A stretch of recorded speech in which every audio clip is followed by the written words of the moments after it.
বিসমিল্লাহ আসসালাতু ওয়াসসালামু আলা রাসূলিল্লাহ ওয়া আলা আলিহি ওয়া সাহবিহি আজমাইন ওয়া মান তাবি'আহুম বিইহসান ইলা ইয়াউমিদ্দিন আম্মা বা'দ। সম্মানিত ভিউয়ার্স, দর্শক ও শ্রোতাবৃন্দ, আমরা রমজানের 30টি মাসালার তৃতীয় পর্ব আলোচনা করব এবং সেখানে 19 থেকে নিয়ে 30 পর্যন্ত 11টি মাসালা আলোচনা করব ইনশাআল্লাহ। প্রথমে আসি 19 নম্বর মাসালা, সেটা হলো অক্সিজেন ব্যবহার করা। অক্সিজেনের গ্যাস রোগীর জন্য, শ্বাস প্রশ্বাসের জন্য অক্সিজেনের সিলিন্ডার রাখে হসপিটালে, কোনো কোনো বাড়িতে রাখা হয় এমার্জেন্সি সেবার জন্য, রোগীর শ্বাস প্রশ্বাস ঠিকমতো চলার জন্য। এইটা ব্যবহার করলে জায়েজ কেন রোজা অবস্থায়? সঠিক ফতোয়া হলো অক্সিজেন দ্বারা রোজা ভাঙবে না, কারণ অক্সিজেনটা সিনায় ফুসফুসে যায়, পেটে যায় না। এটা খাদ্যও না এবং খাদ্যর স্থানেও না। এইটাই ইসলামী ফিকহ একাডেমি এর ফতোয়া এবং গ্রহণযোগ্য আমাদের ফতোয়া এটাই। কারণ রোজা ভাঙ্গে পেটে কিছু গেলে খাদ্যের দ্বারা, খানাও না পিনাও না, এটা শ্বাস নেওয়া। এটা 20 নম্বর মাসালা, সেটা হলো যদি কেউ রোগজনিত কারণে কি ব্যবহার করে, ইঞ্জেকশন ব্যবহার করে, রোগের ইঞ্জেকশন, জ্বরের অথবা এই ধরনের কিছু ইঞ্জেকশন যদি কেউ ব্যবহার করে, বা কাশির ইঞ্জেকশন অথবা ব্যথার ইঞ্জেকশন, এটা ভিটামিন ইঞ্জেকশন না, রোগের কারণে যে ইঞ্জেকশনগুলো ভিটামিন ছাড়া, সঠিক ফতোয়া হলো এর দ্বারা রোজা ভাঙবে না, কারণ এটা খাদ্য পান না, খানাপিনার মধ্যে পড়ে না। কারণ এই ইঞ্জেকশনটা হয়তো পেশিতে লাগানো হয় অথবা রগে অথবা চামড়ার নিচে, একটা পেটে যায় না। এই ব্যাপারে এটা জায়েজ, রোজা ভাঙবে না। ফতোয়া দিয়েছেন শেখ বিন বাজ রহমুল্লাহ, শেখ ইবনে উসাইমিন রহমুল্লাহ এবং অন্যান্য উলামা কেরাম। এটাই ফিকহি ইজতেমা, যেটা ফিকহ একাডেমি তাদের সিদ্ধান্ত এবং স্থায়ী ফতোয়া বোর্ডের সিদ্ধান্ত এবং কুয়েতের ফতোয়া বোর্ডের সিদ্ধান্ত এটাই। এরপর আসি আমরা 21 নম্বর মাসালায়, সেটা হলো ভিটামিন ইঞ্জেকশন, যেটা রগে দেওয়া হয়, ডাইরেক্ট রগের মধ্যে যায় এবং শরীরে শক্তি বৃদ্ধি করে। এই ধরনের ইঞ্জেকশন এর দ্বারা রোজা ভাঙবে কি না? সঠিক কথা এবং যে সেটা হলো সঠিক ফতোয়া হলো যে রোজা ভেঙে যাবে, কারণ এটা খাদ্যস্থানে খানাপিনা যেটা শক্তি বৃদ্ধি করে, সেটা ডাইরেক্ট শক্তি বৃদ্ধি করছে, খানাপিনার চেয়ে আরও শক্তিশালী। এটাই শেখ বিন বাজ রহমাতুল্লাহর ফতোয়া, শেখ ইবনে উসাইমিন রহমাতুল্লাহর ফতোয়া এবং ফিকহার যে একাডেমি তাদের সিদ্ধান্ত এটা, এবং সৌদি আরবের স্থায়ী ফতোয়া বোর্ডের ফতোয়া এটাই। 22 নম্বর মাসালা আসি, আর তা হলো ডোজ বলি আমরা, ডোজ ব্যবহার যেটা আছে, অর্থাৎ জ্বর কমানোর জন্য সাধারণত এটা ব্যবহার হয়। পিছনের রাস্তা দিয়ে জ্বর ওষুধ যদি কেউ খায় মুখ দিয়ে, যেটা জ্বর কমানোর জন্য, হিট কমানোর জন্য প্যারাসিটামল হোক বা এমন জাতীয় কিছু যদি পানি দিয়ে পান করে খায়, বা সিরাপ যদি খায়, তাহলে রোজা ভেঙে যাবে। কিন্তু জ্বর কমানোর জন্য যদি পিছনের রাস্তায় ডোজ ব্যবহার করা হয়, এটা হতে পেরে যাচ্ছে না, শুধুমাত্র পিছনের রাস্তায় গুজ্জোদার দিয়ে যেটা পেশ করা হয়, এর দ্বারা সঙ্গে সঙ্গে জ্বর মাশাআল্লাহ কমে যায়। এটা পরীক্ষিত, সবাই জানি আমরা এই বিষয়টা। তো এটা যেহেতু খাদ্য না, পেটেও যাচ্ছে না, এই জন্য এর দ্বারা রোজা ভাঙবে না, এটি সঠিক ফতোয়া। এই ফতোয়া দিয়েছেন শেখ বিন বাজ রহমাতুল্লাহ, শেখ ইবনে উসাইমিন রহমাতুল্লাহ, বর্তমান বিশ্বের সবচেয়ে বড় দুজন আলেম বা অন্যতম বড় আলেম, এবং এটাই ইসলামী ফিকহ একাডেমির ফতোয়া এবং স্থায়ী ফতোয়া সৌদি আরব এর বোর্ডের ফতোয়া। আমি রেফারেন্সগুলো আবার বলি, এর দ্বারা রোজা ভাঙবে না, এটাই ফতোয়া দিয়েছেন শেখ ইবনে উসাইমিন রহমাতুল্লাহ। আমি আবার একটু রেফারেন্সগুলো চেঞ্জ করছি, সেটা জাহেরিরা এবং মালিকি মাযহাবের একদল ফতোয়া এবং শেখ ইবনে উসাইমিন রহমাতুল্লাহর ফতোয়া এটা, এবং যে ইসলামী যে ফিকহ একাডেমি হয়েছে, মেডিকেল একাডেমি ইসলামিক বিষয়ের, তাদের অধিকাংশদের ফতোয়া এটাই। আমি আগেই বলেছি এটা পেটে যাচ্ছে না, সঠিক ফতোয়া এটাই।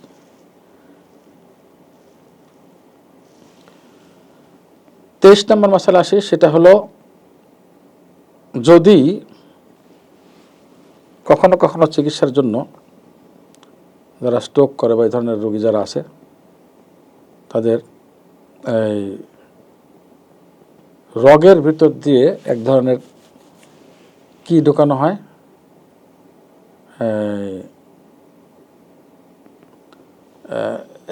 এক ধরনের ক্যামেরা ঢুকিয়ে দেওয়া হয়,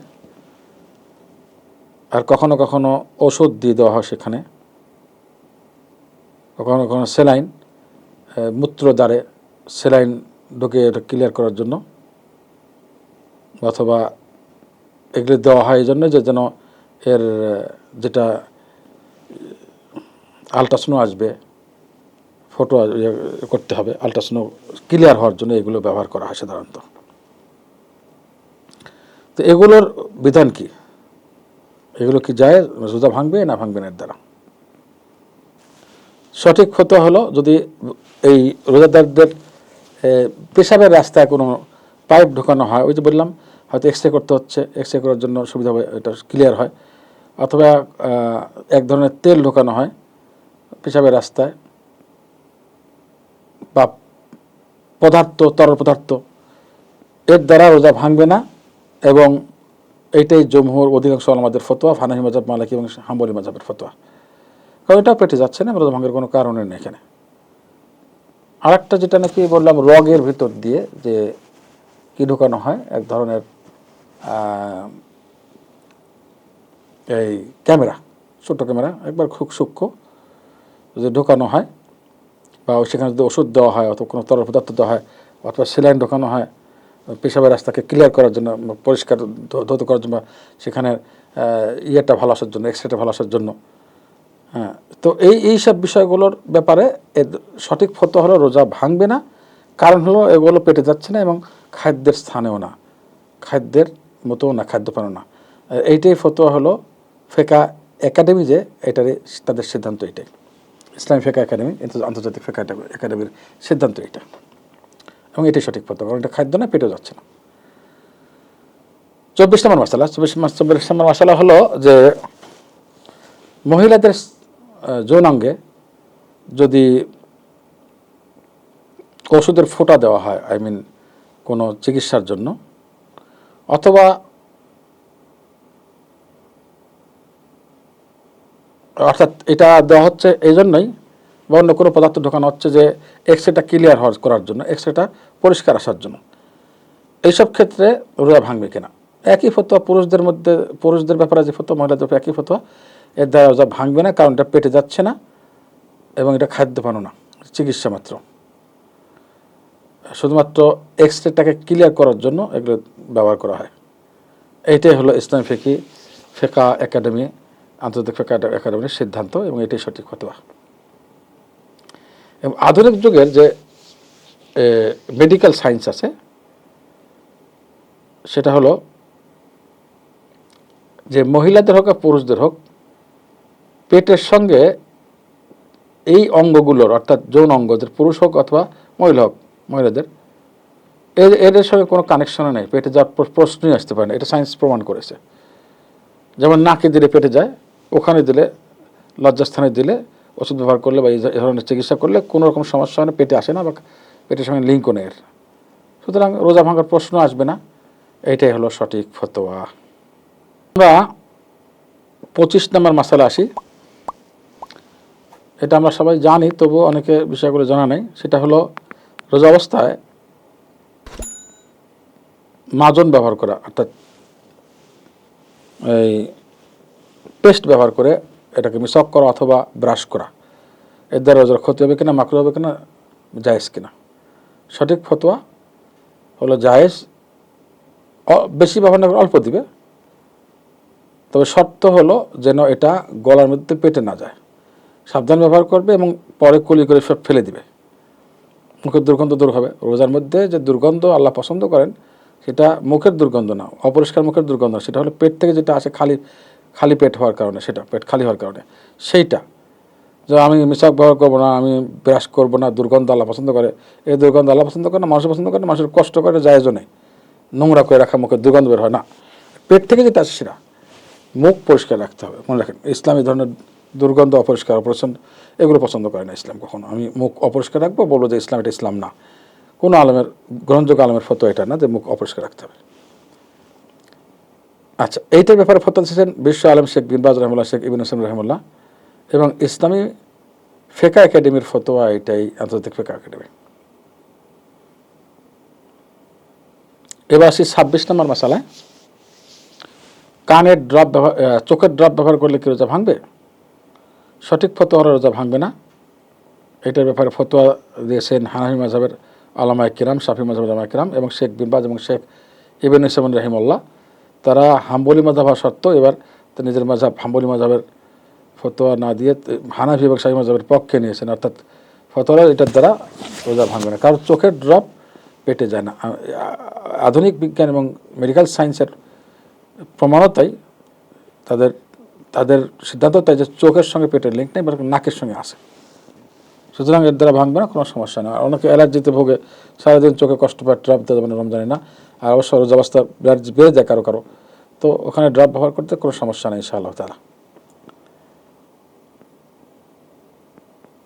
এবার 27 নম্বর ফতোয়া আসবে, সেটা হলো কানের ড্রপ। কানের ড্রপের দ্বারা রোজা ভাঙবে কিনা, এই ব্যাপারে আমাদের মতামত কি, এটা আমরা জানবো ইনশাআল্লাহ।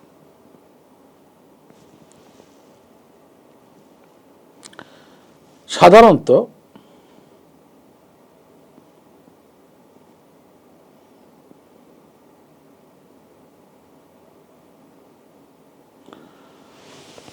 যদি কানের ড্রপ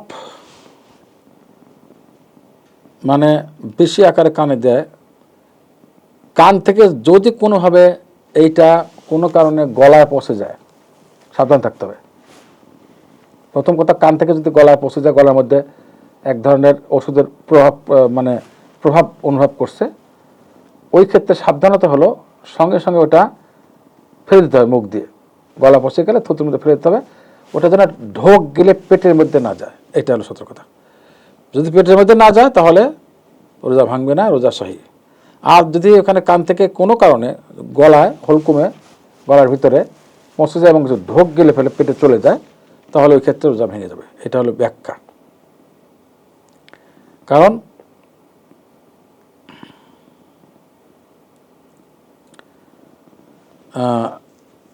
পেটে গেলে এটা যেহেতু এক ধরনের খাদ্য ছিল, উপকার হোক আর অপকার হোক, তাহলে এটা পেটে গেলে খাদ্যের মানে হয়ে যাবে এবং সেটা রোজা ভাঙার কারণ হবে। যদি গলায় না পচে অথবা পেটে না পচে, তাহলে ফতোয়া হলো এটা এর দ্বারা রোজা ভাঙবে না। এটাই ফিকহ একাডেমির সিদ্ধান্ত, ইসলামী আন্তর্জাতিক ফিকহ একাডেমির সিদ্ধান্ত।